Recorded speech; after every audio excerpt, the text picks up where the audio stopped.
And also, Yeah. Yep. Give me just a couple seconds. yeah, leave it the way it is.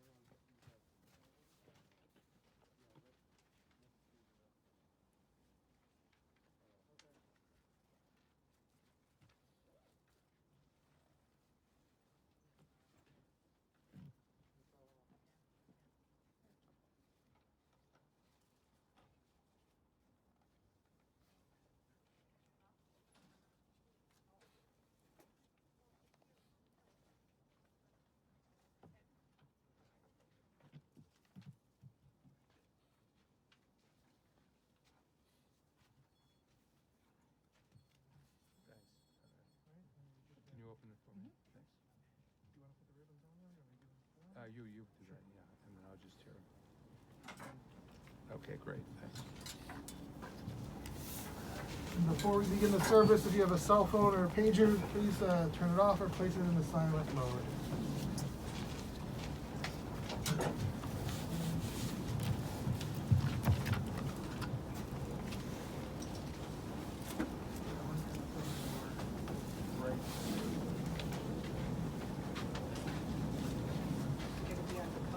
You can put it on the coat, that's right. Then when you go home, then you can put it on the Instagram, but you put it on your right. Thanks, Tim.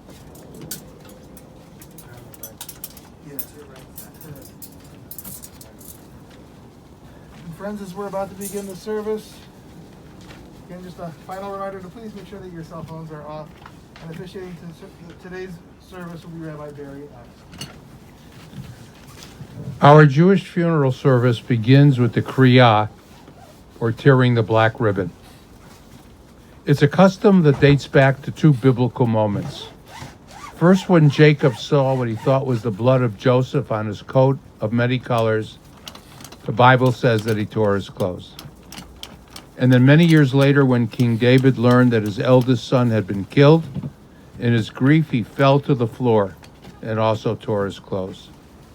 So this expression of tearing has been part of our Jewish funeral service now for over 3,000 years. And the external tearing has come to symbolize the broken fabrics and the broken hearts in our lives.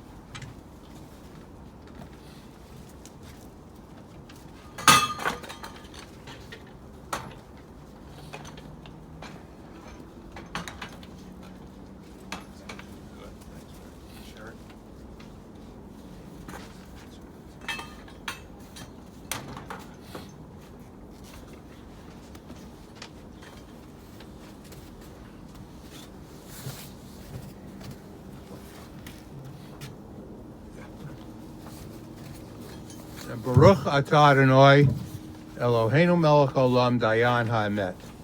Oh, blessed art thou, O Lord our God, King of the universe, who is the one judge of all truth. God saw you getting tired when a cure was not to be. So he wrapped his arms around you and he whispered, "Come to me." You didn't deserve what you went through, so he gave you rest. God's garden must be beautiful because he only takes the best. And when I saw you sleeping, so peaceful and free from pain, I could not wish you back to suffer that again. He is gone, and you can shed tears that he is gone, or you can smile because he has lived. You can close your eyes and pray that he will come back, or you can open your eyes and see all that he has left. Your heart can be empty because you can't see him, or you can be full of the love that you shared. You can turn your back on tomorrow and live yesterday, or you can be happy for tomorrow because of yesterday. You can remember him and only that he is gone, or you can cherish his memory and let it live on. You can cry and close your minds and be empty and turn your back, or you could do what he would want, smile, open your eyes, love, and go on. At times like this, words fail us, and we turn to our Psalms, and if you can, please join me in your books in the 23rd Psalm. The Lord is my shepherd, I shall not want. He makes me to lie down in green pastures. He leads me beside the still waters. He restores my soul. He leads me in the path of righteousness for his name's sake. Yea, though I walk through the valley of the shadow of death, I will fear no evil, for thou art with me. Thy rod and thy staff, they comfort me. Thou preparest a table before me in the presence of mine enemies. Thou anoints my head with oil, and my cup runs over. Surely goodness and mercy shall follow me all the days of my life, and I shall dwell in the house of the Lord forever. A life well lived cannot be diminished by death. The beauty, the guidance, and the inspiration it gave us will shine on as brightly as ever. Death leaves a heartache no one can heal, but life leaves a memory no one can steal. Those we love remain part of us. Our loved ones leave the world, but never our hearts. Joel is now a part of who you are, of how you see the world, of how you live and give, and those priceless gifts are yours forever. The Hebrew word Israel literally means, and he struggled with God. And it refers to our father Jacob's all-night struggle with the angel. It's okay. It's even Jewish to struggle with God and ask why God should somebody as wonderful as Joel be taken from us so soon. It's a question that trembles on your lips and aches in your heart. And even if you knew the answer, the pain would be no less. So you've got to rely on the things that make you strong, on your family, on your friends, and on your faith. In describing the passing of our first matriarch, Sarah, or the biblical figure Joseph, it says that Sarah lived to be 127 years old, and Joseph lived to be 110 years old. And what the Bible doesn't say is that Sarah died or Joseph died, but that Sarah lived and Joseph lived, underscoring that what is most important in life is how we live and not how we die. Joel lived a wonderful life of love for his parents, Renee and Jane, a life of love for his brother Fred and Bonnie, for his sister Sherry and Matthew, a life of love for his nephews Ryan and Brandon, a life of love for his Uncle Larry and Aunt Ruth, a life of love for his cousins Steve and Lisa, a life of love for his extended family and his many friends.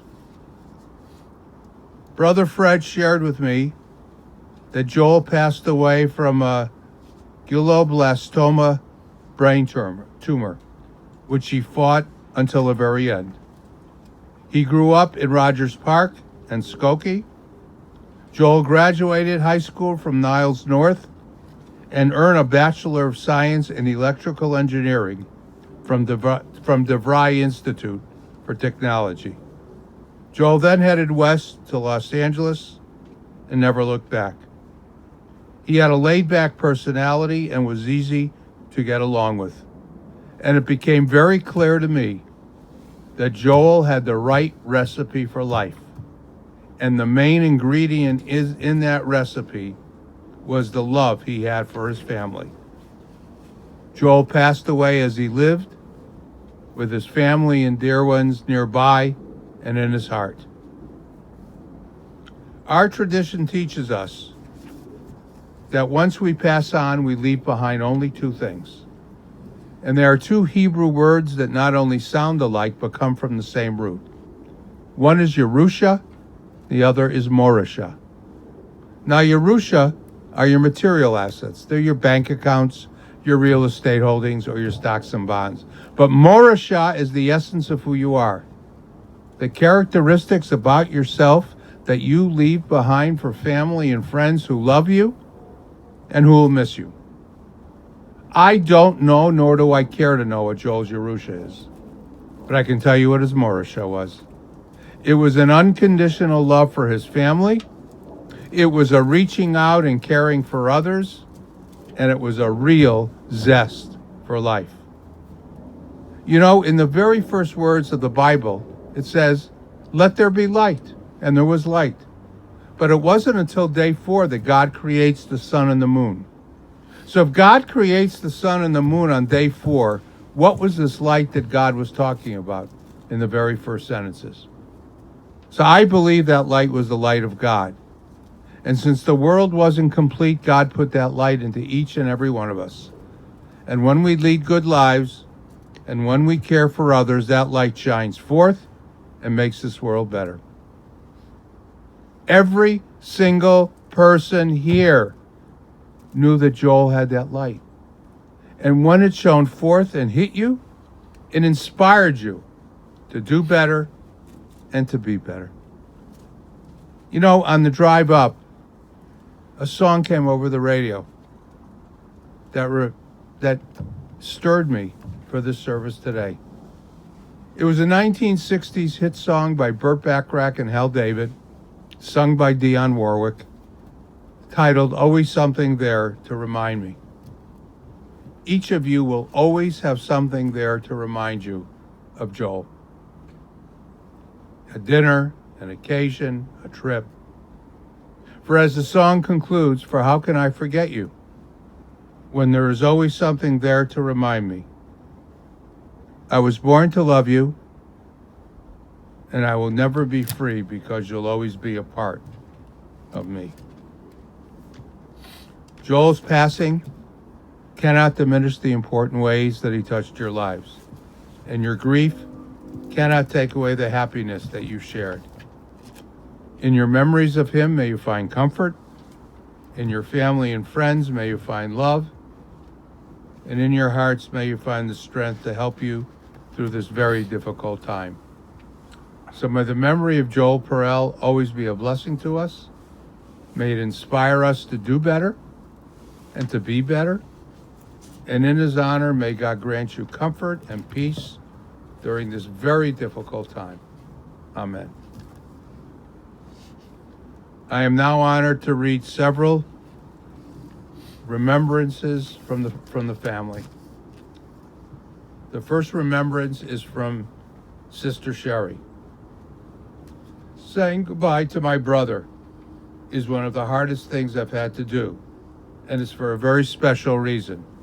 Joel Perel was one of the kindest, sweetest, and most loving men I have been honored to know. It was a blessing to have him in my life for over 50 years. I'd like to share some of my memories of Joel with you today.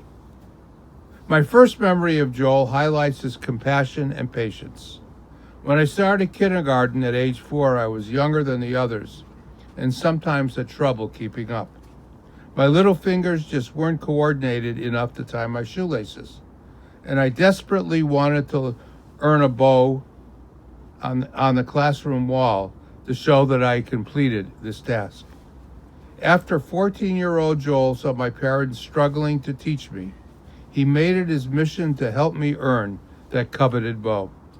I have no idea how many hours my incredibly patient teenage brother spent with his baby sister and her untied shoes, but it was not a fast or easy project. Joel never gave up on me. His encouragement and gentle approach were just what I needed, and because of him, I earned that bow. When I was 11, Joel moved to California. When I was in junior high, my mother and I went to visit him. My very first time driving in the mountains was with Joel. He drove us up to where it was still warm, but there was snow, and told me to make a snowball. I was wearing a t-shirt and holding a snowball, and Joel took a picture so we could remember that day forever. Once a year, Joel would come back to Illinois to visit. He was incredibly handy and encouraged my parents to put together a project list for him, and they did. It didn't matter how long or tedious that list was. Joel spent his vacation time with us fixing and improving my parents' home. He even came to my home and hung 6 closet doors for me. Joel loved listening to rock music, riding his motorcycle, and watching auto races. While I will miss him terribly and wish we had more quality years together, I'm grateful for the time that we had. And whenever I hear an old 80s rock song, I'll be thinking of you, big brother. Love, Sherry. Our next remembrance is from Uncle Larry. Because Joel moved to California upon graduating college, most of my memories of him are when he was very young. In fact, he spent quite a bit of time with Aunt Ruth and I when he was a little boy. We took him along many times to help and entertain Steve when he was very young. It was only during the past several years that we reunited. We saw each other occasionally when Joel came to visit family. We also talked on the phone from time to time. In 2017, Joel and I attended a Cubs game, and we had a great time together. This was the following year after Joel's beloved Cubs won the World Series. I remember upon leaving the park, I told him that I felt we had gone back in a time machine, and he was a little boy once again. But this time he towered over me. He gave me that grin that I still remembered from all those years ago. Most of all, I remember Joel as a laid-back, kind, and compassionate. It was a joy to be around him. I will surely miss him. Our dear nephew, rest in peace. Our next remembrance is from nephew Ryan. Growing up, I always looked forward to my uncle coming to visit the family once or twice a year. He made it a priority to be there for special occasions, from my bar mitzvah, birthdays, and graduations from middle school to college. I want to remember the good times with him and cherish those. Rest in peace, Uncle Joel. Our next remembrance is from nephew Brandon. I didn't imagine this would be the second one of these letters that I would be writing in the last 9 months. One for Grandma, and now one for you, Uncle Joel. You were dealt a shitty hand these past 2 years. There's no getting around that.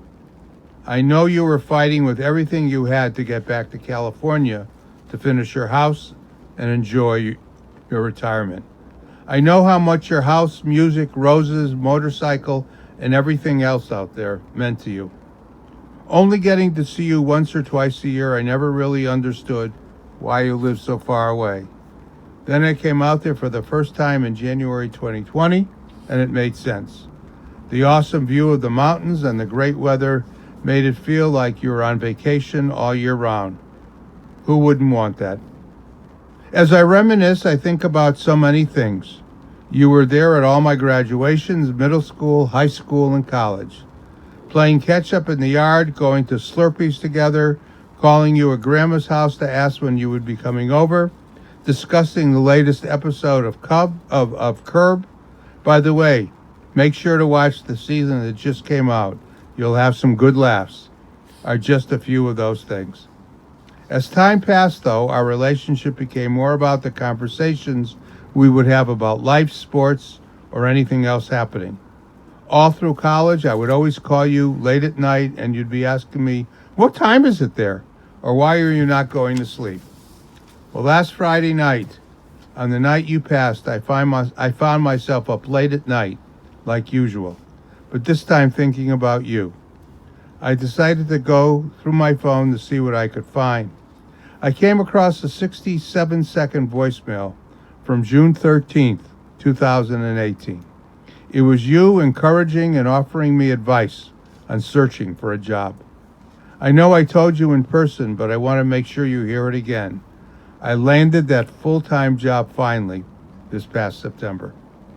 While you were battling these last 2 years, I was on a different battle, on that pursuit for a job. Maybe the silver lining in all of this was we got to battle together. I got to be around you just like you were always there for me. I said to Dad that you checked into the hospital on January 7th, 2020, and checked out on January 7th, 2022. My dad and I were there with you on both days. Neither day easy, and neither day we're ever going to forget, just like we won't forget about you.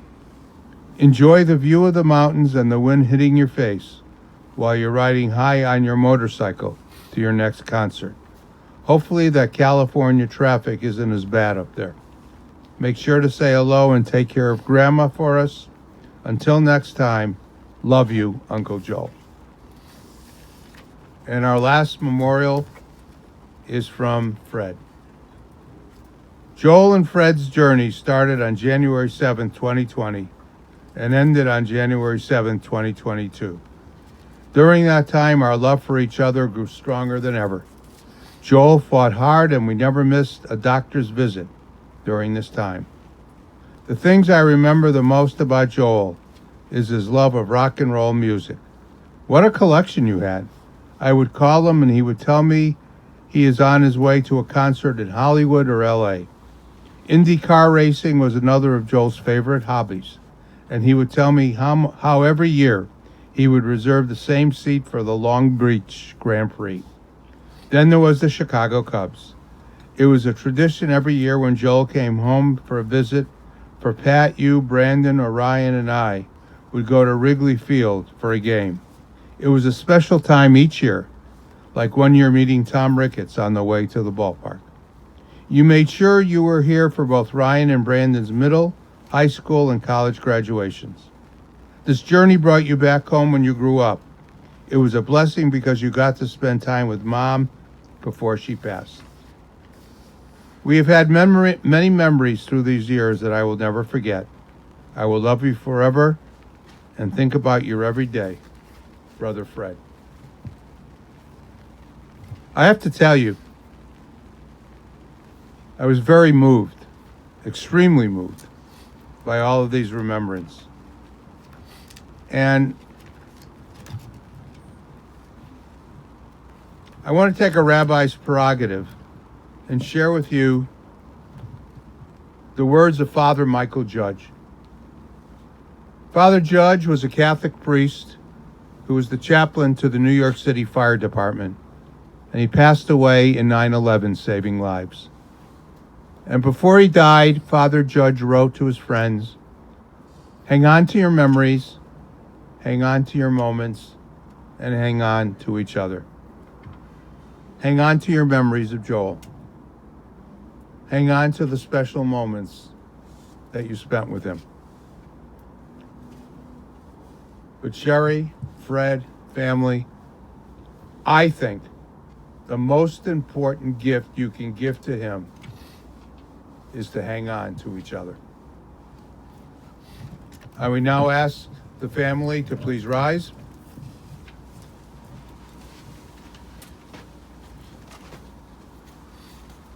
El Molei Rachamim, Shochem Bamromim, Hamitzei Menucha Nechona Tachat Kanfei HaShechina, B'Ma'alot Kedoshim U'Tohorim Kezoar, Orakia Masirim Et Nishmat Joel Perel, Sholach Liolamo.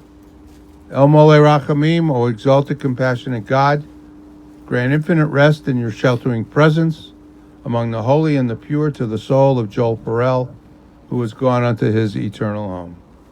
O merciful one, we ask that he find perfect peace in your eternal embrace. May his soul be bound up in the bond of life. May he rest in peace in his one united family. Let us answer. Amen. And you may be seated. And before we start to conclude, I would like to share with you two Jewish traditions. The first is that we have a belief in our faith in the resurrection of the dead. And it's in one of our most important prayers 3 times a day. And according to tradition, those who will rise first are those who were buried either in the Mount of Olives Cemetery in Jerusalem, which is our holiest cemetery, or under earth from the Mount of Olives Cemetery. So in a moment, I will place some earth from the Mount of Olives Cemetery onto Joel's casket. The second is that we have a very poignant tradition that we don't allow strangers to bury our dead. So at the very conclusion of the service, I encourage each and every one of you to symbolically participate in Joel's burial. It is the last mitzvah. It is the last good deed that you can do for Joel without asking anything in return or expecting anything in return. Any way to participate is fine.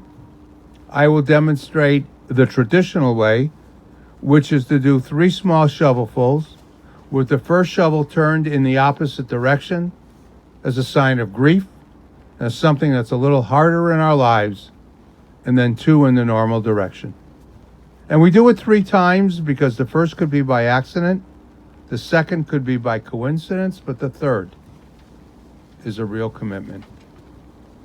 Now, the origins of our mourner's prayer, which is called the Kaddish and means holiness, are very mysterious. Angels are said to have brought it down from heaven. It's the only prayer in our faith that has the power to link the living and the dead. But interestingly enough, there is absolutely no mention of death in our mourner's prayer. Therefore, it causes us to focus on the blessings of life. And Joel Perel was certainly a blessing in our life. So you'll find the mourner's prayer at the other side of your booklet. And I ask everyone to please rise and join together. Yitkadal v'yitkadash Shemei Rabbah v'alma divrach hirutei v'amlich machutei v'chayechon of yomechon uv'chayei dechol beit Yisrael ba'agala uvizman kori v'imru amen. Yehei Shmei Rabbah mevarach li'olam u'lamei omaya. Yitbarach v'yishtabach v'yitpo'ar v'yitroman v'yitnaseh v'yitadar v'yitaleh v'yitalal Shemei dekudisha b'richu le'ela min kol birchata v'shirata tushbechata v'nechamata ta'amiran v'yolma v'yimru amen. Yehei Shalom Rabbah min Shemaya v'chayim Oleinu v'al kol Yisrael v'yimru amen. Oseh shalom bimromav hu ya'aseh shalom Oleinu v'al kol Yisrael v'yimru amen. May the good Lord who makes peace in the high heavens please grant peace and comfort to all of you who remember and mourn Joel. And again, as one united family, let us answer. Amen. You may be seated. Yeah.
as I mentioned, any way to participate is fine. The traditional way is to do 3 small shovelfuls, with the first shovel turned in the opposite direction as a sign of grief, 2 in the normal direction,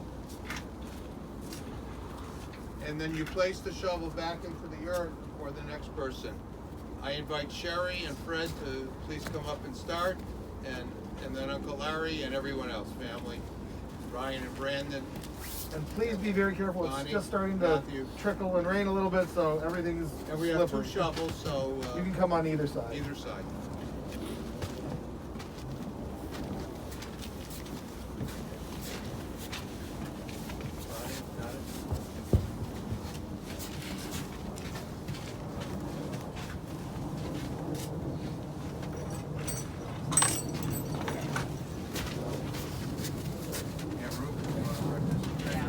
Stephen, Lisa, Bonnie, Matthew.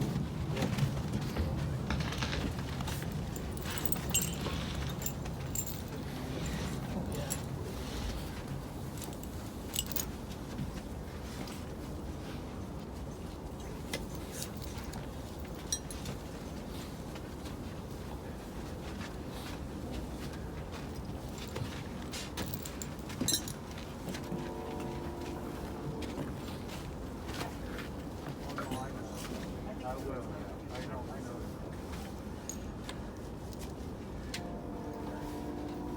Now you got Brandon. Ryan's in. Ryan's in.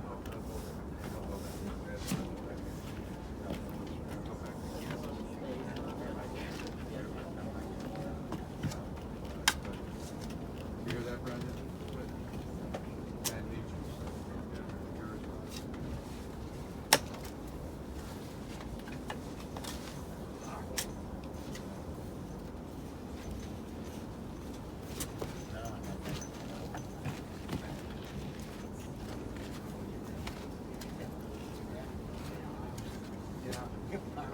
Yeah, so let me know if I can help with it. What I would suggest now, we're gonna see,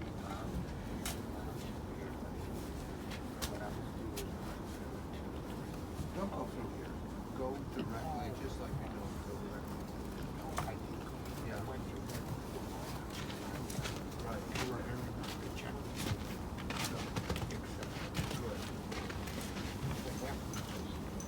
No, yeah. Brad, Nancy can go over it. Oh, absolutely, anybody, everyone, Nancy, please. And friends, just as a reminder, the family has requested any memorial contributions in Joel's memory to the National Brain Tumor Society. And that information is available in the service folder. And for those of you joining us online, it's also available on our website. Thank you, and this concludes the services here at the graveside once everyone has a chance to participate. And then the cemetery staff will complete the task of filling the grave. Thank you.